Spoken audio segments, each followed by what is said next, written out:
নমস্কার বন্ধুরা, প্রেরণা বাংলা মোটিভেশন চ্যানেলের আজকের পর্বে সবাইকে আমন্ত্রণ। আশা করি সকলে ভালো আছেন, সুস্থ আছেন। জীবনের কোনো এক বিশেষ পর্যায়ে এই পরিস্থিতির সামনাসামনি আমাদের অনেককেই হতে হয়, যেখানে কথায় বা আচরণে এই কথাটি বুঝিয়ে দেওয়া হয় যে তোর দ্বারা কিছুই হবে না। আর এই শব্দবাণটি বড়ই ভয়ঙ্কর। যার উপরে প্রয়োগ করা হয় সে যদি তার সঠিক ব্যবহার না করতে পারে তাহলে সে হতাশ হয়ে যায়, নিজেকে গুটিয়ে নেয়। কিন্তু বাস্তবে আমাদের চারপাশে এরকম অনেক দৃষ্টান্ত আমাদের চোখে পড়ে, যাদের ওপরে সমাজ এই শব্দবাণটি প্রয়োগ করেছিল, কিন্তু তারা তার সঠিক ব্যবহারে নিজেদেরকে প্রমাণ করে দিয়েছে। তারা হয়ে গেছে বিখ্যাত কোনো শিল্পী বা শিল্পপতি। 10 জনের একজন হয়ে মাথা তুলে দাঁড়িয়েছে। সৌন্দর্য লক্ষ্মীর ছোঁয়ায় তাদের চারপাশে প্রাচুর্যে পরিপূর্ণ হয়ে উঠেছে। কিন্তু এই শব্দবাণকে ব্যবহার করতে গেলে বিশেষ একটি মন্ত্র জানা থাকা দরকার। কি সেই মন্ত্র? আজকের এই ভিডিওতে রয়েছে সেই কথাই, তাই ভিডিওটি শেষ পর্যন্ত দেখার অনুরোধ রইল।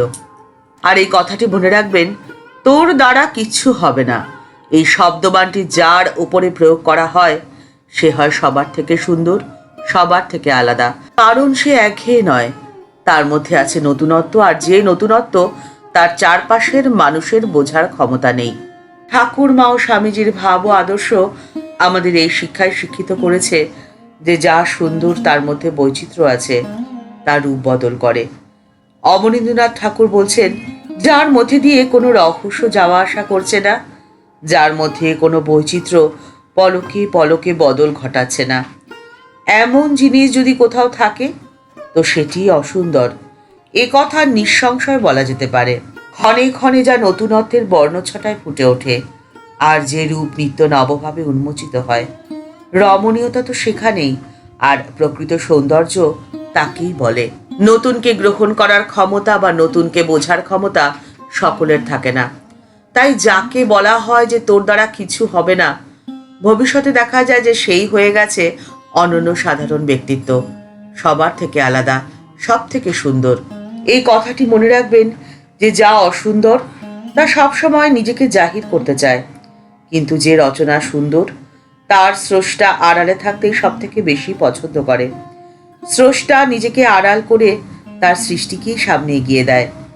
যে কাজে আত্মপ্রকাশের চেষ্টা আছে সেই কাজ অসুন্দর হয়ে দাঁড়ায়, সুন্দরতা তার মধ্যে থাকে না।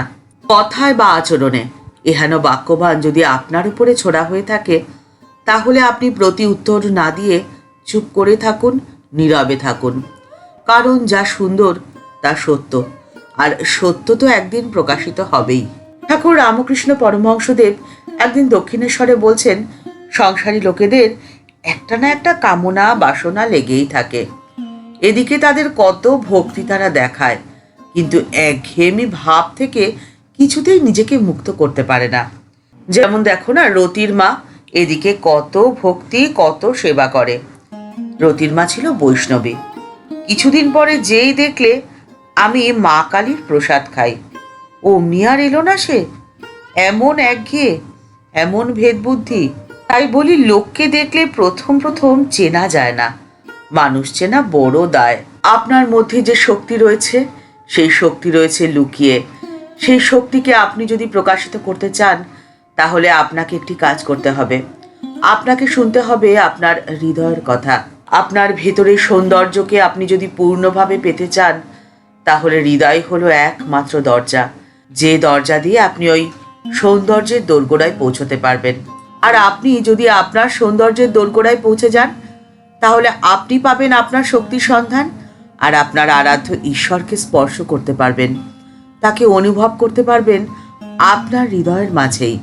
পরমপ্রিয় পরমেশ্বর আপনার ভেতরে যে শক্তি দিয়েছেন, সেই শক্তিকে তিনি আপনার ভেতরে লুকিয়ে রেখেছেন। আর আপনার জীবনের উদ্দেশ্যই হলো সেই শক্তিকে খুঁজে বের করা। আর সেই শক্তিকে আপনি যদি একবার খুঁজে পেয়ে যান, তাহলে আপনার জীবন হয়ে যাবে সফল। আপনার জীবনে থাকবে না কোনো অভাব, সুখ, শান্তি ও সমৃদ্ধিতে পরিপূর্ণ হয়ে উঠবে আপনার জীবন। কিন্তু ঠাকুরের আদেশ অনুসারে আপনাকে অবিদ্যার নয়, রচনা করতে হবে বিদ্যার সংসার। আর এই বিদ্যার সংসার কিভাবে রচনা করবেন বলুন তো? ঠাকুর বলছেন, ঈশ্বরই সত্য আর সব অনিত্য। এর নাম হলো বিবেক। ঠিক যেমন জল ছ্যাঁকা দিয়ে জল ছেঁকে নিতে হয়, ময়লাটা একদিকে পড়ে আর ভালো জল একদিকে পড়ে, ঠিক সেভাবেই বিবেকরূপ জল ছ্যাঁকা দিয়ে তোমরা জলটি ছেঁকে নিও। তাহলেই তাকে জেনে যাবে। তাকে জেনে তারপরে সংসার করো। এরই নাম হলো বিদ্যার সংসার। এ কথাটি মনে রেখো যে কলির তপস্যা হলো সত্য কথা। কলিতে অন্য তপস্যা বড্ড কঠিন, আর সত্যের আঁটি ধরে থাকলে ভগবানকে খুব সহজে পাওয়া যায়। তোমরা যদি ভগবান লাভ করতে পারো তাহলে তোমাদের জীবনে আর কোনোই দুঃখ থাকে না। কিন্তু ভগবান লাভ করার জন্যে প্রয়োজন তীব্র বৈরাগ্য। যা ঈশ্বরের পথে বিরুদ্ধ বলে মনে করবে তৎক্ষণাৎ তা ত্যাগ করতে হয়। পরে হবে বলে ফেলে রাখা কখনো উচিত নয়। যে ত্যাগ করবে তার যে খুব মনের জোর চাই। ঠিক কেমন মনের জোর বলো তো? যখন ডাকাত পড়ে সেই রকম ভাব হতে হবে। দেখবে ডাকাতি করার আগে যেমন ডাকাতেরা বলে মারো, লোটো, কাটো, ঠিক তোমাদের সেরকম ভাবেই অবিদ্যাকে দূর করতে হবে ভেতর থেকে।